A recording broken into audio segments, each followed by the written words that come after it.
இவன் ஓரத்துல போயிருக்கா, அவன் உள்ள போன போல டக்குன்னு பிடிச்சி எழுதிருக்கா, அவளுக்கு வலிச்சிட்டு இவன் அழுதுகிட்டு என்கிட்ட வரா, நான் கேட்காம டம்முன்னு போட்டாச்சு. whether you believe it or not, அவ ரெண்டு காலையும் தொட்டு சாரிமா சாரிமா. International preacher, director of missions, I'm handling 2,500 people, I'm having 3,000 volunteers, I'm handling 25,000 people. Can I go and ask pardon to my little daughter? 8 வயசு பிள்ளை கால வச்சிருமா? No. Sir, listen. I touched her feet and say, sorry da kanna. Then I kissed her. 2 நாள் கழிச்சு அவங்க ரூம்ல சண்டை நடக்குது, பயங்கர சண்டை. இப்பவும் அதே சின்ன பிள்ளை அழுகிற சத்தம் இருக்குது. நான் என் ரூமை விட்டுட்டு நான் போறேன். அங்க இருந்து என் 8 வயசு மகன் வந்து, சாரி டாடி, நான் தான் அடிச்சிட்டேன் டாடி. நான் கேட்கவே இல்லை. Volunteer surrender. நான் அப்ப கேட்டேன், நான் தான் உன்கிட்ட கேட்கவே இல்லை, நீ சாரி சொல்றேன். நீங்க அன்னைக்கு எனக்கு சாரி சொன்னீங்கல்ல, தப்பு பண்ணா சாரி பண்ண சொல்லணும் டாடி. Simple, very simple. இது மட்டும் நம்ம சபையில நடந்துனா என்ன ஐக்கியம் இருக்கும்? தெரியாம தான் பிரதர், நான் அவங்ககிட்ட ஒருத்த ஆள்கிட்ட கேட்டுட்டு நான் உங்களை திட்டேன், நான் உங்ககிட்ட கோவிச்சுக்கிட்டேன், இல்லை நீங்க பிரைஸ் லார்ட் சொல்லும்போது திருப்பிட்டு போயிட்டேன், இல்லைன்னா நீங்க பிரைஸ் லார்ட் இப்படி சொல்லுவீங்கன்னு நினைச்சேன், நீங்க இப்படி சொன்னீங்க, நாங்கள் வெட்ட வரியான்னு நினைச்சிட்டேன். அங்கேயே முடிச்சிருக்கலாம்ல, அங்கேயே முடிச்சிருக்கலாம்ல. Why don't you do it? இன்னைக்கு தான் சர்ச்சுக்கு வந்திருக்கான். நான் 30 வருஷமா வர்றேன். 30 வருஷம் வந்து என்னத்தை கலட்டணும்னு எனக்கு தெரியாது. சாரி. அவன் காலை தொட்டுனா அவன் அடுத்த நாள் ஒரு சேட்டை பண்ண மாட்டாங்க. We failed miserably to show to the world that we are living in harmony with God and harmony with people.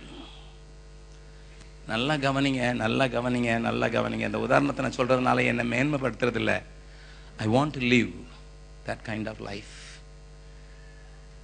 I don't overestimate myself. I don't have a high mind. Not at all. I am willing to adjust myself to my little daughter of 8 years old. Because I made a mistake.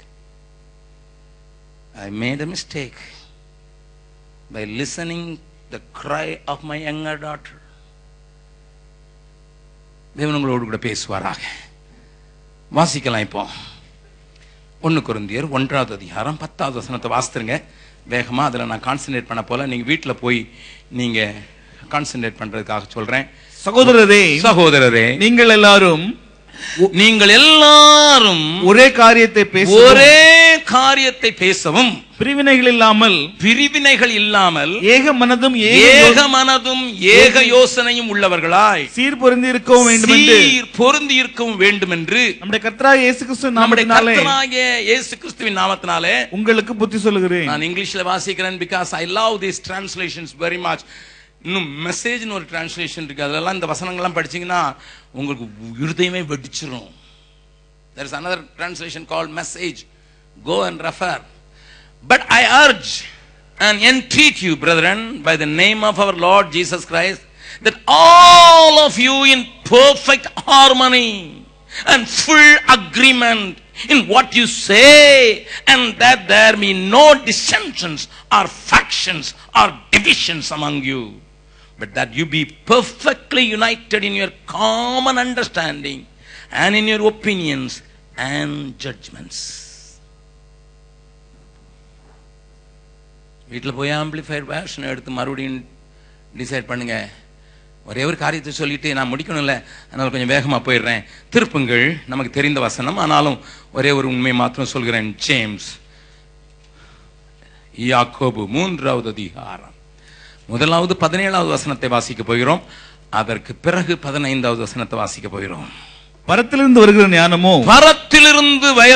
ஞானமோ முதலாவது சுத்தமுள்ளதாயும் பின்பு சமாதானமும் சாந்தமும் இணக்கமும் உள்ளதாயும் இரக்கத்தாலும் நற்கனிகளாலும் நிறைந்ததாயும் பட்சபாதம் இல்லாததாயும் மாயமற்றதாயும் இருக்கிறது. எல்லாத்தையும் பேச போல ரெண்டே வார்த்தை. நேற்று மாயமாலத்தை குறித்து பேசாச்சு. இன்னைக்கு இணக்கம் உள்ளது அல்லது இசைந்தது. அதை இங்கிலீஷ்ல வாசிக்கிறேன். But the wisdom from above is first of all pure, undefiled, and then it is peace loving, courteous, considerate, gentle, willing to yield to reason, full of compassion and good fruit. It is wholehearted and straightforward, impartial, unfeigned, free from doubts, wavering and insincerity. நல்லா கவனிங்க. Willing to yield to reason. Willing to yield to reason. Peace loving. இதை குறித்து நான் அதிகம் பேச போகல. ஆனா இதுக்கு ஆப்போசிட் ஆனதை பார்க்கலாம். இது பரத்திலிருந்து வருகிற ஞானம். இப்போ வாசிக்கலாம். இப்படிப்பட்ட ஞானம் 15. இப்படிப்பட்ட ஞானம் பரத்திலிருந்து இறங்கி வருகிற ஞானமாயிராமல் லௌகிக சம்பந்தமானதும் ஜென்ம சுவாபத்துக்குரியதும் பேய்த்தனத்துக்கு அடுத்ததுமாயிருக்கிறது. பக்கத்துல ஒருங்கிட்ட கேளுங்க, நீ தேவ ஞானமா? சொல்லுங்க, தேவ ஞானமா அல்ல பிசாசின் ஞானமா? பிசாசின் ஞானம் என்ன செய்யுமா?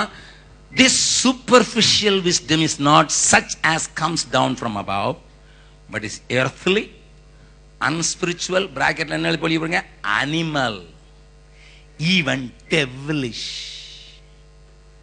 நீ எசஞ்சி போகலனா நீ பரிசுத்த ஆவியில இருக்கிறன்னு நம்பவே மாட்டேன். You all know that I am not a compromising man. நான் ஒரு நாளும் காம்ப்ரமைஸ் பண்ணுகிற ஒத்து போகிற ஆவியை உடையவன் அல்ல. I am not talking about ஒத்து போகுதல். I am talking about இசைந்து போகுதல். ரெண்டையும் போட்டு குழப்பிடக்கூடாது. I never compromise, never on any issue which I am convinced. நான் நினைத்திருக்கிற காரியத்துல நான் ஒரு நாளும் ஒத்து போக முடியாதவன், கூடாதவன். You all know my preaching because I've been here many times and you heard my message. என்னுடைய எல்லா செய்திகளையும் கேட்டிருப்பீங்க. ஆனா இசைந்து போறதுல எனக்கு கஷ்டம் இல்லை. இசைந்து போறதுல கஷ்டம் இல்லை. ஏன்னா எனக்கு தெரியும் பரத்திலிருந்து வருகிற ஞானம் எனக்கு இணக்கத்தின் ஆவியை கொடுக்குது.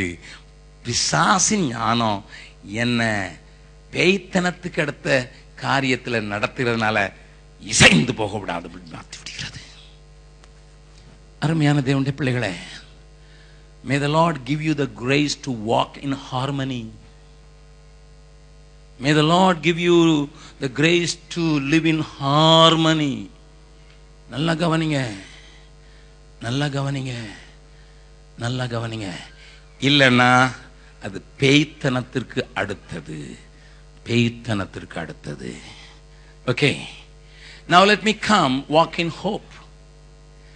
நாம் இப்பொழுது நம்முடைய காரியத்தை கொஞ்சம் யோசித்து பார்க்கலாம். Walk in hope. ஐயா, நம்பிக்கையின் நடை என்று சொன்னால் அதனுடைய அர்த்தம் என்ன? இந்த காரியத்தில் என்ன சொல்லுகிறார் என்பதை நான் உங்களுக்கு கொஞ்சம் விளக்க வேண்டும். முதலாவது, நம்பிக்கை யாருக்குரியது என்பதை புரிந்து கொள்ள வேண்டும். To whom? ஏனென்றால் அங்கே 1 தெசலோனிக்கேயர் 4வது அதிகாரத்திலிருந்து வசனத்தை வாசித்து விட்டு மற்ற வசனங்களை வாசிக்கலாம்.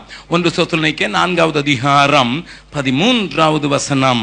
அன்றியும் சகோதரரே, அன்றியும் சகோதரரே, நித்திரை அடைந்தவர்களின் நிமித்தம் நீங்கள் நம்பிக்கை அற்றவர்களான மற்றவர்களைப் போல துக்கித்து அறிவில்லாதிருக்க எனக்கு மனதில்லை. அறிவில்லாதிருக்க மனது என்ன சொல்றாரு? உங்க நம்பிக்கை எதன் மேல எப்படி என்பதை குறித்து உங்களுக்கு தெளிவு இருக்கட்டும்.